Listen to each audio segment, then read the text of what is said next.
कृष्ण की वाणी। बच्चे, मैं जानता हूँ जो चोट लगी है ना तुम्हें, वो तुम्हारे दिल पर लगी है। तुम्हें अंदरूनी चोट लगी है। मैं जानता हूँ बाहरी चोट, बाहरी जख्म तो भर जाते हैं मेरे बच्चे, वक्त के हिसाब से, वक्त के साथ रहते रहते। लेकिन जो अंदर के जख्म है ना, जो तुम्हें लगे हुए हैं, वो भर नहीं रहे। तुम्हारे वो घाव तुम्हारे आज भी हरे हैं। मैं जानता हूँ इस बात को, लेकिन उसे मैं भर दूंगा। कोई ऐसा इंसान तुम्हारी जिंदगी में आएगा ना कि वो जख्म तुम्हारे भर जाएंगे मेरे बच्चे। मुझे पता है थोड़ा वक्त लगेगा, लेकिन हो जाएगा। लेकिन मैं ये भी जानता हूँ कि वो चीज़ें जब तुम्हारे सामने आती है ना, तब तुम्हें और तकलीफ और परेशानी होती है। तुम बार बार भूलना चाहते हो और वो चीज़ें तुम्हारे सामने आ जाती हैं और तुम परेशान हो जाते हो। तो सुनो ना, उन चीज़ों का सामना करना सीख जाओ। अपने अंदर को ना एक बार बैठ कर सोच लो कि तुम्हें उस बारे में ना बिल्कुल नहीं सोचना। अपने आप से एक बार लड़ लो, क्योंकि खुद की लड़ाई ना जो होती है ना मेरे बच्चे, वो सबसे ज़्यादा होती है। खुद पर अगर तुमने विजय प्राप्त कर ली ना, तो इस दुनिया की लड़ाई से कोई फर्क नहीं पड़ेगा तुम्हें। दुनिया की लड़ाई को तुम जीत सकते हो, लेकिन खुद से जीतना बहुत मुश्किल होता है। लेकिन जो इंसान खुद से जीत जाता है ना, फिर वो हर एक चीज़ का सामना कर सकता है। फिर उस पर कोई भी चीज़ असर नहीं करती। दुनिया के कोई भी काम हो या दुनिया का कोई भी ताना हो या कोई दुख हो, वो उस पर असर नहीं कर सकता। तो तुम्हें अपने आप से एक बार जूझना होगा। तुम एक बार मेरे कहने पर ना अकेले बैठो, अपने अंदर की चीज़ों का सामना करो और देखो कि क्या है तुम्हारे अंदर और किन चीज़ों को लेकर तुम परेशान होते हो। उन चीज़ों को एक बार ख़त्म करो, अपने आप को जवाब दो और सब कुछ ख़त्म कर दो एक दिन। और उसके बाद से ना नकारात्मक सोचना, नकारात्मक करना बिल्कुल बंद कर देना और अपनी ज़िंदगी को एक सकारात्मक मोड़ की तरफ लेके आना, जहाँ पर सिर्फ और सिर्फ सकारात्मक है। और दूसरा ना, संगति का बहुत फ़र्क पड़ता है मेरे बच्चे। तुम्हारी जो संगति है ना, वो हमेशा नकारात्मक लोगों की है, गलत लोगों की है, अच्छे लोग नहीं है उसमें। मैं नहीं कह रहा कि सभी ही बुरे हैं, लेकिन कुछ लोग ऐसे हैं जिनकी वजह से ना, जिनके विचारों की वजह से तुम्हारे मन में गलत विचार आ जाते हैं। मैं चाहता हूँ कि तुम्हारी संगति अच्छी हो, तुम अच्छी जगह उठो बैठो, सारे काम करो, जिससे कि तुम्हारे अंदर भी सकारात्मकता आए।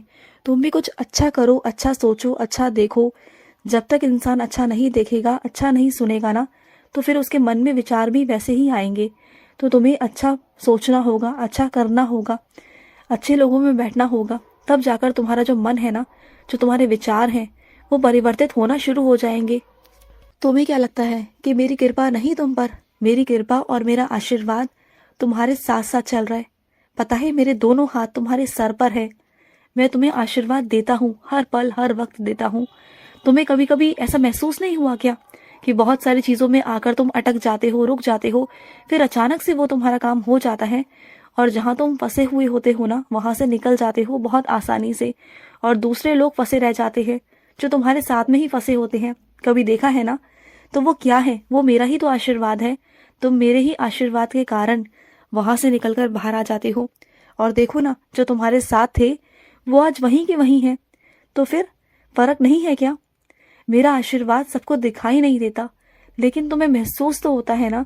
तुम्हें क्या, तुम्हारे आसपास में भी जितने लोग हैं ना, उन्हें भी कभी कभी एहसास हुआ है कि तुम्हारे सारे काम कैसे बन जाते हैं? उनके अंदर भी ये प्रश्न अक्सर उठता है, लेकिन वो सोच कर ही रह जाते हैं। वो पहुंच ही नहीं पाते कि तुम्हारे ऊपर मेरा हाथ है, तुम्हारे कृष्ण का हाथ। क्योंकि हर कोई नहीं सोच सकता इस संसार में और कलयुग में, कोई ये नहीं सोच सकता कि हाँ, आज भी ईश्वर धरती पर ही है, साक्षात रूप में है, और वो उन्हीं को दिखाई देते हैं जो सच्चे दिल से उन्हें याद करता है। सबको लगता है कि ईश्वर तो है, लेकिन अदृश्य है, दिखाई नहीं देते। लेकिन मैं अपने कुछ बच्चों के साथ में साक्षात मौजूद आज भी हूँ। मैं युगों युगों से था, मैं युगों युगों तक रहने वाला हूँ। मैं आज भी हूँ, मैं कल भी रहूंगा, मैं हमेशा रहूंगा मेरे बच्चे। मैं जाने के लिए कभी नहीं आया। ईश्वर कभी जाने के लिए नहीं आते। ईश्वर तो सदैव रहते हैं, ईश्वर तो अनंत है। तो मैं तो अनंत हूं ना मेरे बच्चे। ना मैं कभी गया था और ना मैं कभी आया था। मैं तो था, शुरू से था और रहूंगा। और सुनो, जिन लोगों पर तुम पैसे खर्च करते हो ना, जो कुछ भी वो मांगते हैं, जो कुछ भी वो तुमसे कहते हैं ना, तुम तुरंत उन्हें दे देते हो। देखो, मैं नहीं मना कर रहा, तुम्हारे पास पैसे हैं, तुम्हारे पैसे हैं, उसे जैसे मर्जी खर्च करो। लेकिन कम से कम ये तो देखो ना, तुम जिसे दिला रहे हो, क्या उसे तुम्हारे पैसों की कद्र है? चलो छोड़ो, क्या उन चीजों की कद्र है जो तुम उन्हें दिलाते हो? बोलो, क्या वो कद्र करते हैं? उन्हें लगता है कि जो चीज तुमने दिलाई है आज वो उसका इस्तेमाल कर लेंगे, कुछ दिनों बाद फिर तुम उन्हें नया दिला दोगे, फिर वो नई कोई चीज ढूंढ कर ले आएंगे और तुमसे कह देंगे कि तुम दिला दो, और तुम दिला दोगे। क्या उन्होंने कभी महसूस किया है कि तुम कितनी मेहनत करते हो? चाहे तुम कोई सा भी काम कर रहे हो, चाहे दिमाग से कर रहे हो या शरीर से कर रहे हो, मेहनत तो दोनों कामों में है ना। तो फिर काम तो आसान कुछ भी नहीं ना, इस दुनिया में पैसा कमाना आसान तो नहीं ना। तो उन्हें तुम कद्र की वजह तुम उन्हें बिगाड़ रहे हो। ये तुम्हारा प्यार नहीं, ये तुम्हारा लाड नहीं, ये तुम्हारे लिए जहर है। ये तुम्हारे लिए एक ऐसा जहर है जो धीरे धीरे धीरे तुम अपने लिए, खुद के लिए पैदा कर रहे हो, जो सही नहीं है, बिल्कुल नहीं है। बात को समझो, उन्हें कद्र समझाओ अभी से।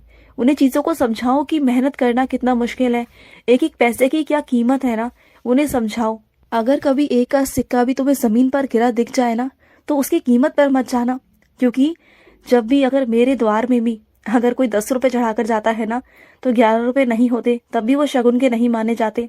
शगुन तो पूरा 11 होता है ना, तो एक एक रुपए की बहुत कीमत है। तो कभी अगर तुम्हें 1 रुपया भी गिरा हुआ दिख जाए, या तुम्हारे पैरों में आए या किसी के भी पैरों में आए ना, तो उसे उठा कर ना अपने माथे से लगाकर एक तरफ रख देना। क्योंकि एक एक रुपए की बहुत कीमत है, बहुत। क्योंकि अगर 9 रुपए तुम्हारे पास है ना, अगर उसमें 1 रुपया ना मिले ना, तो वो 10 हो ही नहीं सकता। एक एक पैसे की, एक एक रुपए की बहुत कीमत है मेरे बच्चे, बहुत कीमत है। तो बातों को समझा करो।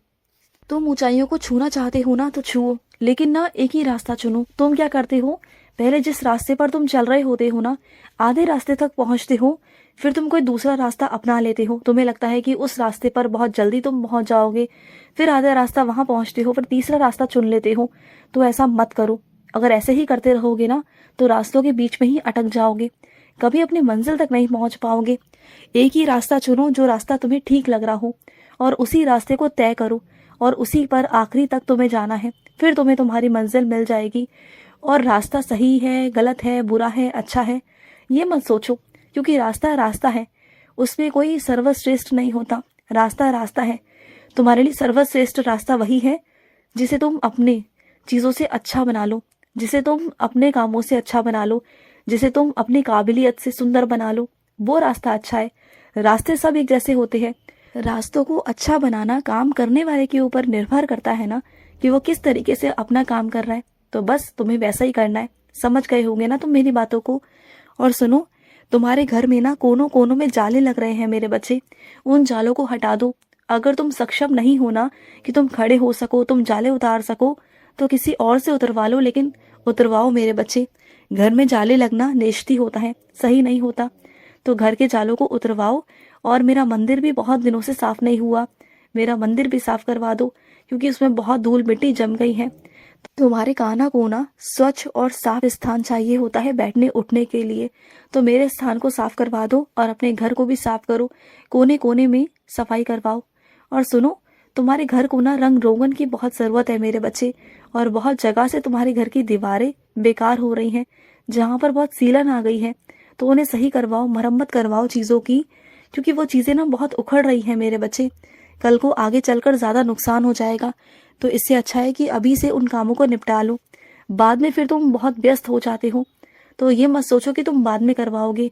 अगर आजकल खाली चल रहे हो, काम थोड़ा सा है ना, तो आजकल करवा लो ना, क्यों परेशान हो रहे हो। रही पैसों का इंतजाम, तो वो मैं तुम्हें करवा ही दूंगा, ये तो तुम जानते हो ना।